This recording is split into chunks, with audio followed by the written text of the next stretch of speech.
Hey, hey, ho, ho, the IRS has got to go. You like that, Jim? I like it. That is the theme.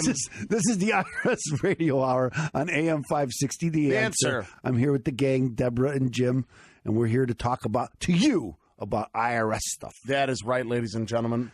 But remember, Open Tax Resolution is there to help you, and they are sponsors of this show. 312-664-6649, or visit ChicagoTaxTeam.com. That's going to be your hub to help fight the IRS. So, it's good, Jim. Without further ado, let's talk a little bit about what you were trying to talk about. Well, let's talk to the blog first. It's the blog segment. The blog. The blog. I had to use the music because that has to do with the law. We always use that because remember we had the series. I didn't know this was going to be your blog. We had the series about the Supreme Court and these different decisions that are very important. Yes, we did. And so I wanted to just touch on this case because it was Gorsuch again, the new Supreme Court justice that was named by Donald Trump. That everybody says, oh, it doesn't matter. Donald Trump does the same thing as anybody. It would have mattered if he's in or if Hillary's in. Well, I guess in a sense it wouldn't because this decision was 8-0. Okay, and so he's kind of like brought even the lefties over on his side because they would. Let's face it, people like the other side, they don't care about what the law says. They have a agenda and they want to meet their agenda. So if they have to read things into the law, they'll do that, or if they even have to just take things out. Sotomayor, yes, did. Yeah, or all of them do. Or Ruth Bader Ginsburg. Okay, all of them do this. What was the one we were talking about, the Supreme Court ruling where it was just blatantly just thrown in? Well, it has to do with the IRS, right? And the tax thing about whether they can tax you, whether it's a tax or not, or all of this other stuff. And okay, so he came out in his last couple. I'm just going to touch on a little bit because they looked at the statute, and he said in the statute it says that you have to be a third party. So this case involved a Santander, which is a credit. I know Santander. Yes. They finance people to buy things like cars and things like that. With low credit no credit. And what they did was they bought a bunch of debt from City Financial that they had these outstanding debts, and they bought them from them. So now Santander is the owner of these debts. And the Fair Debt Collection Act only applies to third parties trying to collect somebody else's debt. And they tried to say, no, I know you're a third party now, but you bought that debt, so you're really a third party. You weren't in the original, but that's not what the law says. And so I said, Gorsuch came out and said, well, listen, let's look at the statute. It says third party. This isn't a third party. It doesn't apply to them. Boom, case closed. Very easy. Of course, they could have manipulated it to do anything they want. But anyway, that's why I wanted to mention that, and that's kind of off the top of my head because I forgot about that and I didn't put it in my notes to talk about it at the show. But it's very important. Everybody know I am the judge. Oh, I love that. He is the judge. That's true. We missed that because we haven't done that in a while. But that's what we do the Supreme Court segment here, and that's part of it. So, but now I want to talk about something else. And this is really I was watching some of our old tapes, or old recordings, I should say, because they're not tapes. Okay. No. And I was watching some of our, and there was something I talked about, but I had already written this blog about this week, and so I'm going to talk about it again anyway. I had a client come in, and he hasn't filed his taxes for some years, and he has a gambling problem. How many times have we heard that? It's common, yeah. I know. And so he has, but he also, so he went to go see a different attorney about bankruptcy, and they told him, his income's too high, you can't file bankruptcy, and so when he came down to talk to me about his IRS problem, he's like, I really wanted to file bankruptcy, but I've already been told I can't. And so as I'm talking to him, I discovered that he's got a couple of buildings that are in foreclosure, and he says he can't file bankruptcy because of the means test. We talk about it on this show sometimes about the bankruptcy means test. Chapter 7, if you make more than the average family your size, then there's a presumption that you can't file Chapter 7 bankruptcy that you have to file a Chapter 13. But what did we learn? So we learned that it's only a presumption. Doesn't mean you can't. And this is what gets me angry about this whole thing.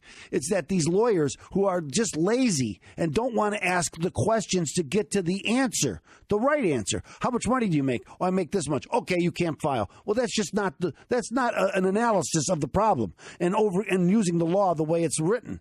Okay, because there are ways that you can avoid.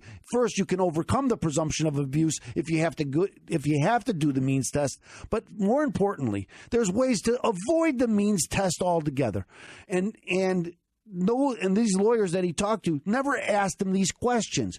And now it's coming to the end, and the buildings are just going to be sold. And if the buildings get sold, he may lose that opportunity, that window that's there, because you can use secured debt to overcome the presumption of abuse, but you can't use unsecured debt. And what that in its nutshell, I was about to say you're getting a little off the rails here. In a nutshell, what that means is, right, when I own these properties, the debt I owe to the mortgage company is secured by the buildings. So they could take my buildings away from me and get paid for some of it. After I lose the property and I owe them a deficiency, so the deficiency is the difference between what I owe them and what they sell it for at an auction, and that might be a very big number. That number now becomes an unsecured debt because I don't have the building anymore, and I can't use unsecured debt to overcome the presumption of abuse. Okay, so I know it sounds complicated. You're getting really out there because I'm just a regular guy and I've lost. Or I'm already looking out the window. I'm already looking out the window at the runners and the there's a lot of our listeners know. We just are. I get it, but again, I can't explain it without explaining it, right? So sometimes you got to get in the weeds to find out a way to help you, and you can't get into weeds without asking, right? So I have to ask these questions, and I have to know these intricacies. You don't have to know. I'm telling you about them now because I'm trying to demonstrate to you that sometimes, just if you're thinking about bankruptcy and you have IRS, or even if you don't, and the attorney tells you, oh, sorry, Chapter 7 is not an option for you.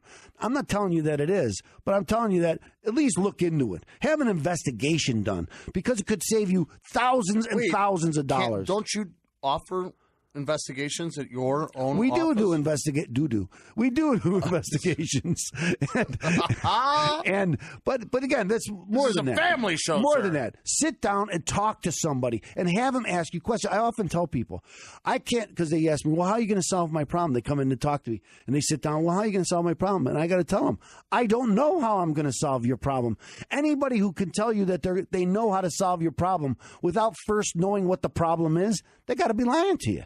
Because in order to draw a map to the remedy, and I always put that up on the board, we want a remedy. There's a remedy out there. What remedy is it? Well, first we got to figure out where you are and what kind of situation you're in before we can draw a map to find you to the remedy to get you where you want to go. And it just makes sense. But so many people, it just goes above their head, and they just don't. The lawyer says I can't do it, so I guess I can't do it.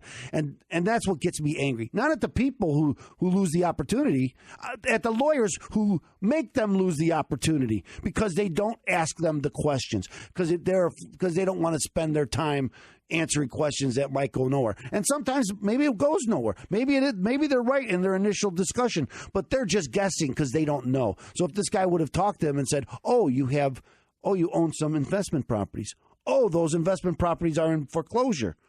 Oh, you owe a ton of money to the IRS.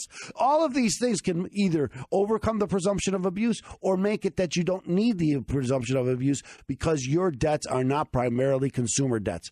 And so this is another exception. So anyway, it gets complicated, I know, but that's why you have to sit down, talk to somebody, and get the answers. Not just open tax resolution, but somebody. That's right. So even if you don't talk to me, talk to somebody. And if you have tax problems and you're thinking about bankruptcy, well, then by all means, talk to somebody who knows about both because it gets so important. Now, remember, ladies and gentlemen, open tax resolution is there to help you. What are you pointing at?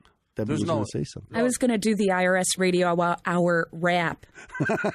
If you have a problem, he'll solve it. Call Stephen Leahy. He will resolve it. That's the rap. I like that. Oh. I can't do it as good as Debbie. DJ Spin that. Anyway, ladies and gentlemen, Open Tax Resolution is there for you. 312-664-6649 or visit ChicagoTaxTeam.com. That's going to be your hub to fight the IRS. Go look at previous blog reports, previous episodes. It's a great little tool to help get you back on track. I'll settle down during the break. Yes. Settle down, relax, sleep, and we'll come right back here on AM 560, The Answer.